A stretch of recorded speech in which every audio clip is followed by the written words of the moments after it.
Mohit, thank you so much for joining us for another episode of Agents of Security. We are so excited to have you here. For those who don't know Mohit, Mohit is a CEO of CyberSolve, and has more than 2 decades of experience building and scaling identity programs across industry. So he has seen it all from early stages of access management to today's more complex cloud-first, AI-driven identity challenges. So would love to have this discussion with you, Mohit, on what you're seeing in the industry. Thank you. Thank you very much for inviting me. We have been discussing about how IAM landscape has been evolving over the past couple of decades. It'll be interesting to go over some ideas and questions from you. Thank you. Amazing. So let's start with that. Based on your 2 decades of experience across industries working on identity, how has your views of identity evolved? Where do you see are the biggest challenges that now exist now, and how has these challenges been changing over the period of time? Yeah, that's a interesting question. And so, over 2 decades ago, most people saw identity as maybe just a little more than IDs and passwords, a few data fields that you had to fill up for your applications to work. And the policies were basic. We were working with ACLs, which were actually hard coded in most cases. IAM programs were just, like synchronizing data from one source to so many other target directories.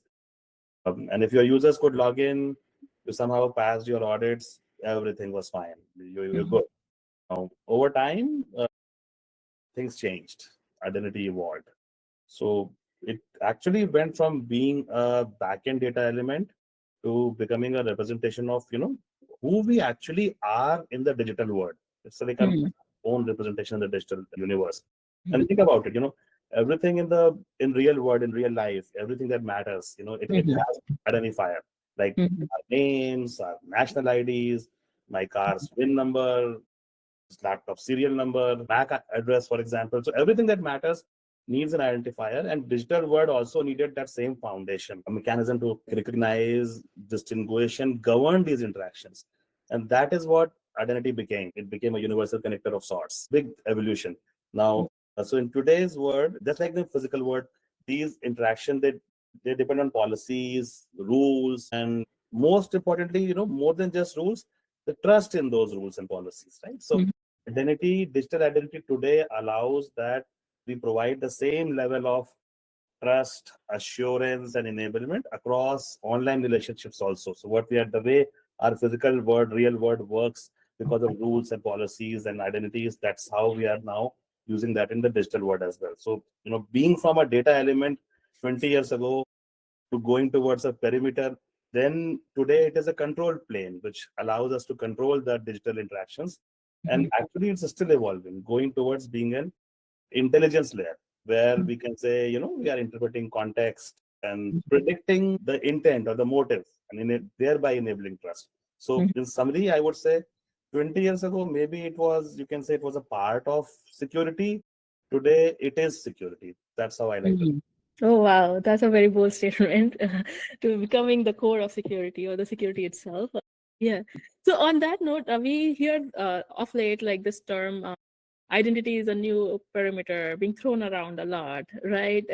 And you must have heard it yourself. So from that framing, what do you think is missing from that framing? Yeah, every time we hear that, it's become cliched, and it's caught on. Somebody coined the phrase long time ago, and it's catchy, but something is not right. It's like saying that, okay, we removed the perimeter firewall and now we replace the firewall with a login page. That is not how it is. Identity is not like a firewall, not like a wall at all. It's almost like saying passport is the new border. Passport is not the border. It enables the trusted movement across borders, right? It's an instrument of verification and trust, not the border itself. And that is where the detection and response also comes in. Identity is the control plane, as we discussed. It's a connective tissue. Our detection and response strategies, they also need to live in the identity control plane.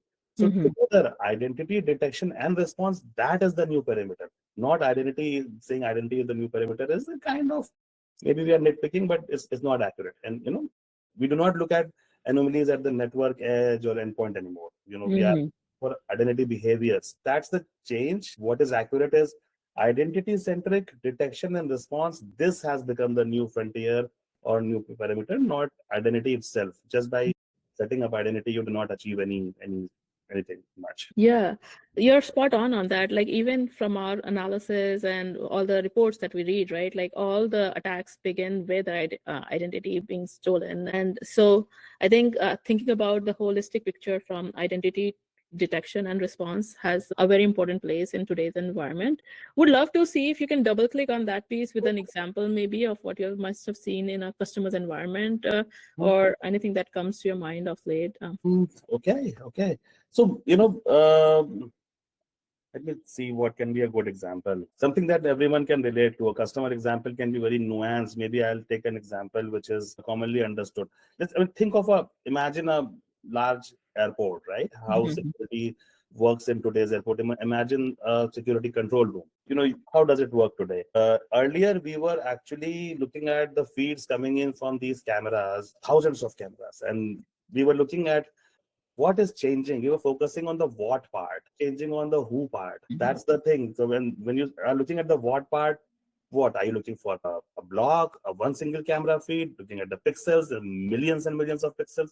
So detecting those changes, if you focus on the what, becomes difficult. In customer environments, there have been customers who have been thinking of, okay, let's build a perimeter and say what happened from where to where. They're thinking like that. But that becomes very noisy, very complicated, computationally very expensive. And then you start giving up after a while. You start accepting some of the breaches as normal. But when you bring in the identity context, we have been working with large retailers, for example, we have been working with large manufacturing firms, governments also, where if we introduce the identity context, instead of just looking at what happened, who becomes important. Who can do what? It's all about permissions for individuals, machines, and systems, and it's their ecosystem. That is how it is easier if you look at identity context. Some of the things that we are also seeing as we are deploying in some of these enterprises, one of the common things that keep coming up is if we see like somebody accessing a file, right? Like one of the key things that we have to check for is who has the permission to access those files, and would this person even need this file, right? And becomes more important even with LLMs, right? Like now LLMs are inheriting some of the capabilities of the users, and if you allow them to access some of these data through agents and pull that information back, right? Like that becomes equally important to see what kind of control are you giving to that agent through you. So it's almost has a domino effect in that case. If one of the domino topples, like a user's identity gets stolen, can he steal the identity?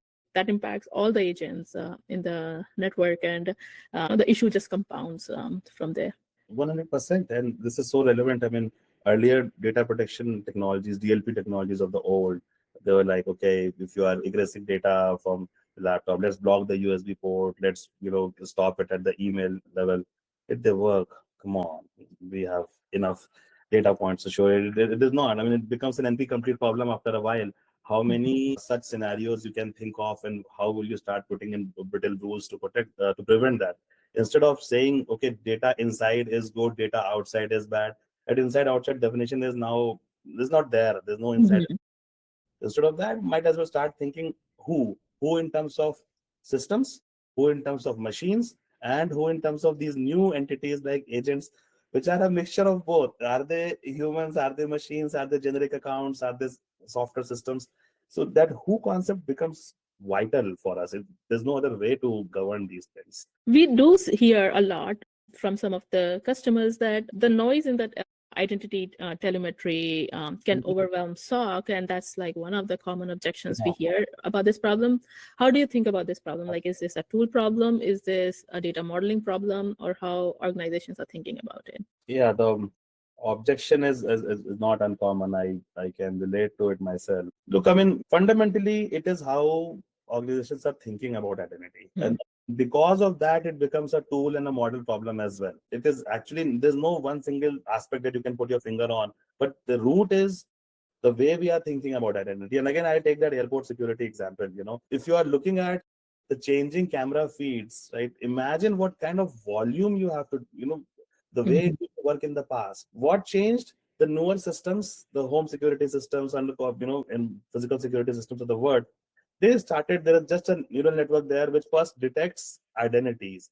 Now then the correlation engine or the rest of it is focusing on the movement of those identities. They're not looking at, well, there's a shadow here, the color of the shadow.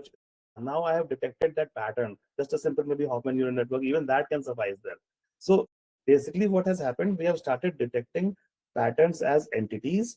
Once you do that, you actually end up reducing noise. If you try to fine tune today's SIM systems or source systems the way they have been set up, you can try as much, but unless and until they have been modeled to look at these identifiers, no amount of tuning, I mean, it will become frustrating after a while and computationally irrational to go down that path. And that's where maybe the technologies that you guys are building, you are fundamentally re-looking at things, how to identify things.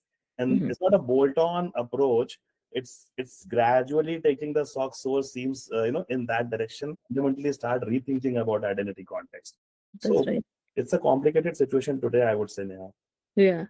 Yeah, like thinking about all these threats from the identity first perspective has become like so critical. And that's what we are realizing, like as we're building our system at Arambh Labs as well, that it has to be tied into every attack that we're seeing, that we monitor and that we respond to in our systems as well. So we touched about this a little bit, and I'm very curious about your thoughts. We are going into the world of agentic AI, where agents are going to take on a lot of work that humans are doing today in the organizations. So what, from your perspective, like what kind of attack vectors should companies be worried about in terms of identity with agents coming in? Okay. So, when we have agents, something else, I mean, that's the literal meaning of the word. When we have something acting on our behalf, the identity attack surface, it of course becomes bigger, starts, there's a multiplier effect, but it starts mutating also. It starts going in directions which are difficult to intuitively imagine using current empirical experiences, right? So we are not just protecting people, we're not just protecting machines.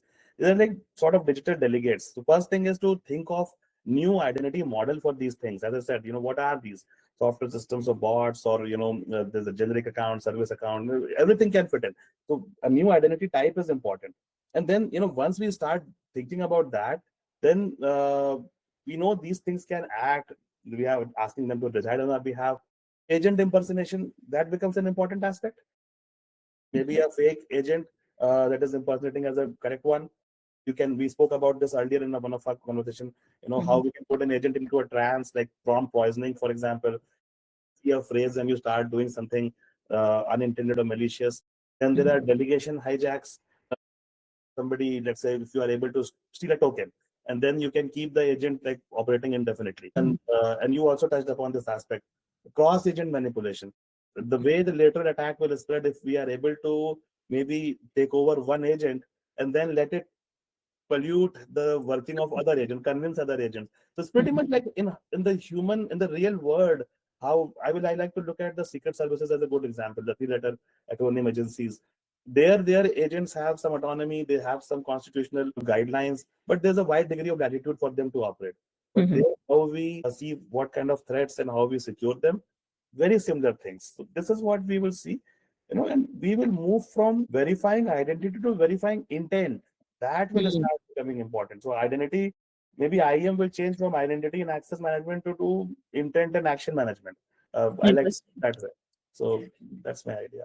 Wow, double click on that one. That is intention and action management. Yeah, I mean, exactly. So you just don't identify, it's the behavioral aspect of things, the continuous monitoring, those things start becoming ingrained.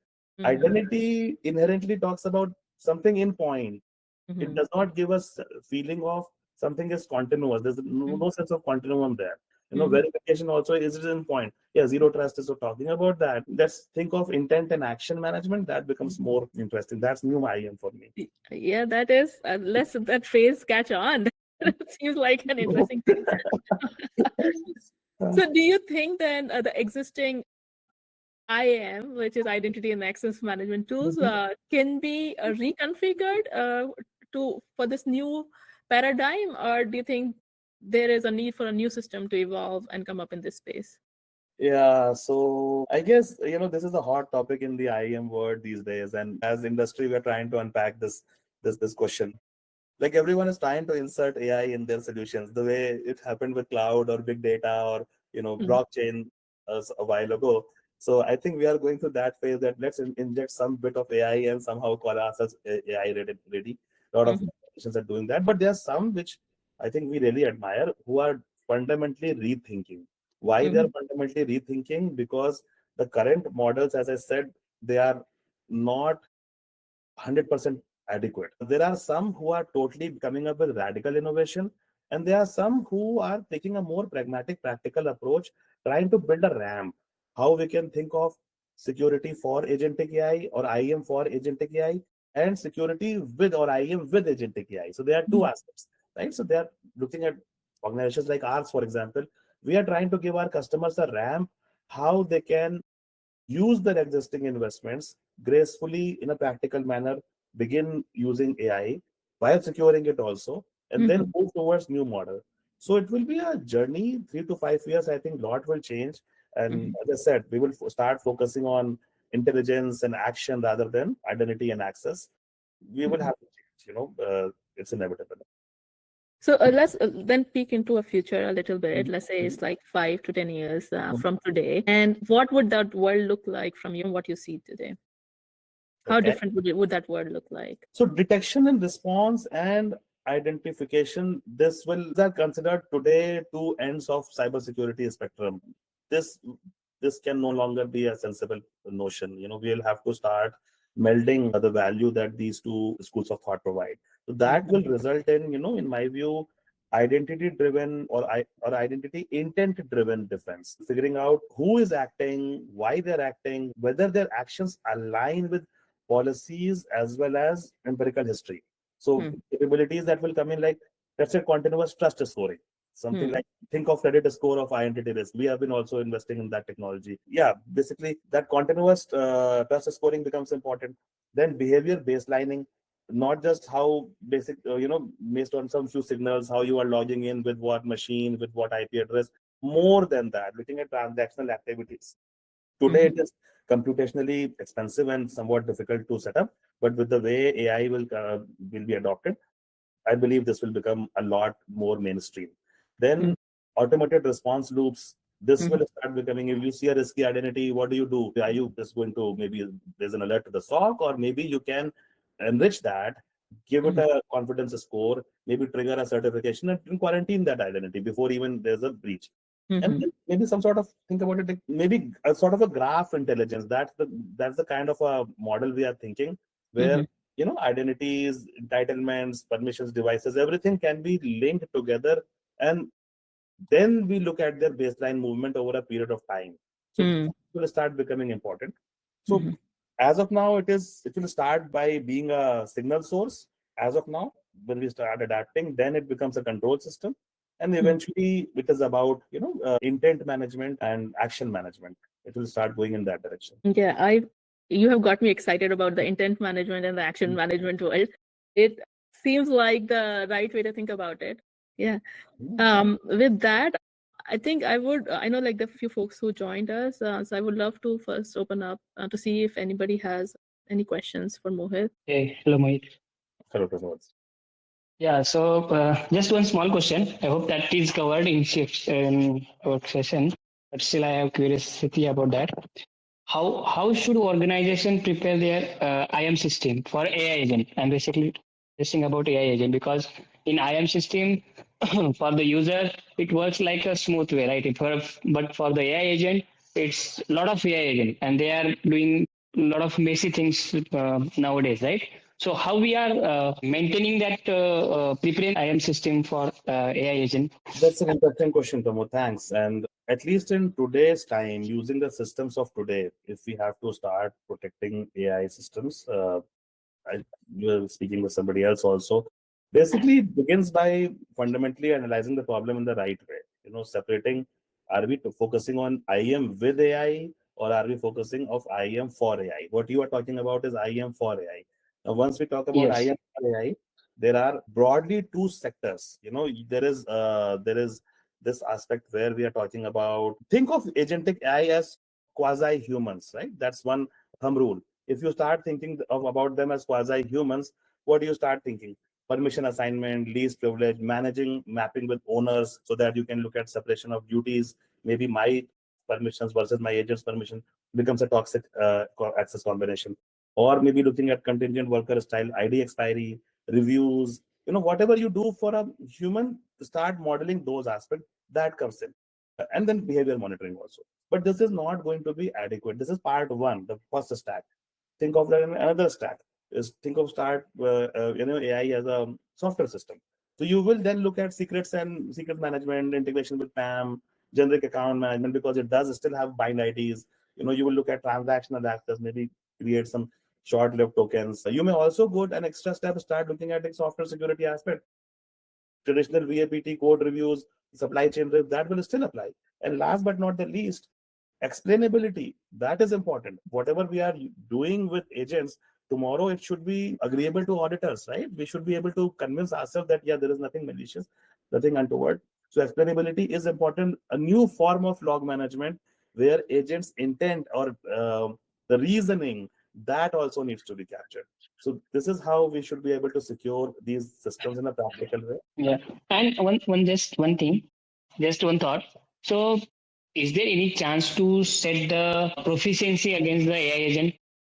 Say there is agent. Not all agent have all the IAM access. We can manage it by a staggered way. We can say the proficiency agent, the second proficiency expert, junior, senior. All these type of is it possible to assign the proficiency of a AI agent?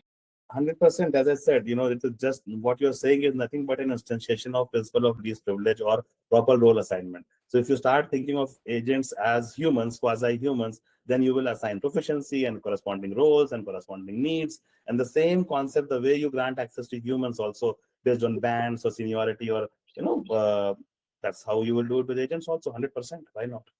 That's amazing. Any other questions from anybody else? No, I think nobody else has the question then, Mohit. Thank you so much for coming to our podcast and giving us a lot of insights about how to think about identity in the coming years. I really loved the discussion. Thank you very much. Yeah. And thank you. It's always a pleasure interacting with you folks, and whatever you are building is something extremely relevant. The technologies that Arambh Lab is creating, I see a lot of transformational role that they can play in. So Godspeed to you, and let's keep talking. Sounds good. Thank you, Mohit.